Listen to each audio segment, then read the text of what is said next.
बिस्मिल्लाहिर्रहमानिर्रहीम। अस्सलाम वालेकुम। कैसे हैं आप सब लोग। आज हम बना रहे हैं गजरेला। अगर ये रेसिपी आपको पसंद आए तो इसे लाइक और शेयर करें, और अगर मेरे चैनल पर आप नए हैं तो इसे सब्सक्राइब कर लें। इस रेसिपी को हमने बहुत ही आसान तरीके से बनाया है और इसके लिए हमें बहुत ज़्यादा इंग्रेडिएंट्स भी नहीं चाहिए। सबसे पहले 300 ग्राम्स गाजरें लेकर उन्हें कद्दूकश कर लें। ये तकरीबन 2 गाजरें हैं जो कि 300 ग्राम्स के करीब बनती हैं। मैंने यहाँ पर इन्हें चॉप कर लिया है एक चॉपर में डालकर। इस तरह गाजरों को चॉप कर लेने से काफ़ी टाइम सेव हो जाता है। और इन गाजरों को अब हम अलग रख लेंगे और तकरीबन 1.5 लीटर दूध हमें चाहिए।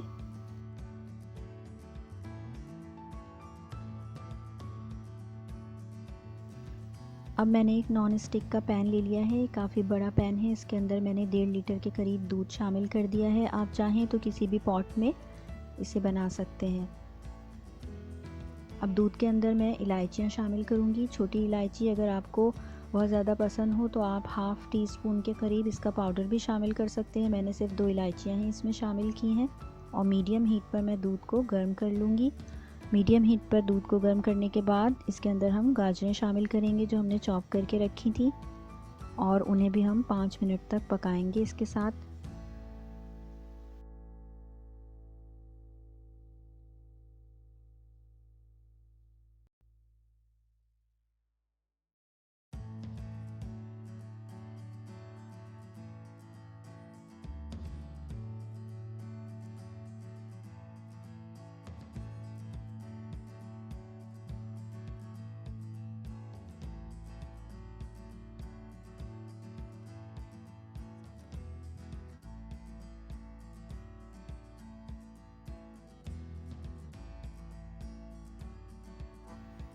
मीडियम टू हाई हीट पर 4 से 5 मिनट तक पकाने के बाद अब इसके अंदर हम चावल शामिल करेंगे। चावल यहाँ पर मैंने 1/4 कप के करीब लिए हैं, जो मैंने अच्छी तरह से धोकर और थोड़े से पानी में भिगो दिए थे आधे घंटे के लिए।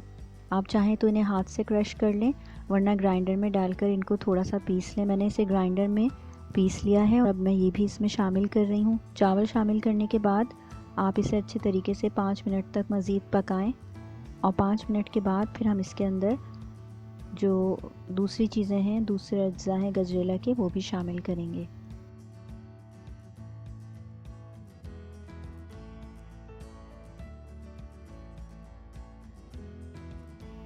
क्वार्टर कप पिस्ते और क्वार्टर कप बादाम लेकर मैंने उन्हें ग्राइंडर के अंदर इस तरह से ग्राइंड कर लिया था, और उनमें से आधे जो हैं वो मैं इस वक्त इसके अंदर शामिल कर रही हूँ। आधे हम आखिर में गार्निश करने के लिए रख लेंगे। इस तरह से इसे चमचे से हिलाते भी रहें बीच बीच में, वरना नीचे से ये लग सकते हैं चावल या दूध वगैरह। अगर आप किसी पॉट में इसे पका रहे हैं तो इसके बाद आप आधे घंटे तक इसे ढककर हल्की आंच पर पका सकते हैं। मैं चूँकि इसे पैन में बना रही हूँ तो मैं दरमियानी आंच पर इसे बग़ैर ढके मुस्तकिल पकाती रहूँगी। इसे पकते हुए तकरीबन 15 मिनट हो चुके हैं और मैंने इसे मीडियम हीट पर ही पकाया है। काफ़ी हद तक दूध भी खुश्क हो चुका है। अब इसके अंदर मैं यहाँ पर आधा कप से थोड़ा सा कम ले रही हूँ। अगर आप चाहें और आपको पसंद हो ज़्यादा मीठा तो आप आधा कप तक इसके अंदर शामिल कर सकते हैं। शक्कर शामिल करने के बाद आप इसे थोड़ा सा और पकाएंगे।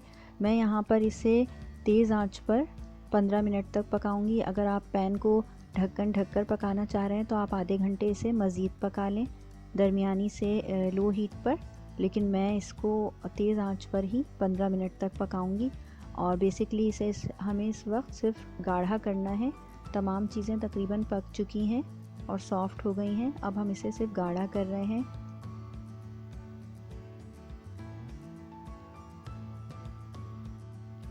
जो कंसिस्टेंसी हमें गजरेला की चाहिए वो तकरीबन इस वक्त इसकी हो गई है। 15 मिनट हो चुके हैं इसे तेज़ आंच पर पकते हुए। तो अब हम इसका चूल्हा बंद कर देंगे और इसे थोड़ा सा ठंडा करके जो सर्विंग बोल है हमारा, हम उसमें इसे निकाल लेंगे।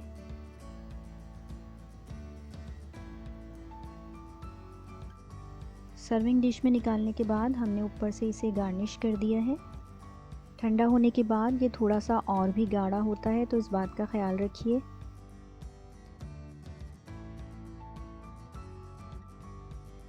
ये गजरेला की एक बहुत ही आसान और क्विक सी रेसिपी है। इसे ज़रूर ट्राई करें। अपना ख्याल रखिएगा। अल्लाह हाफ़िज़।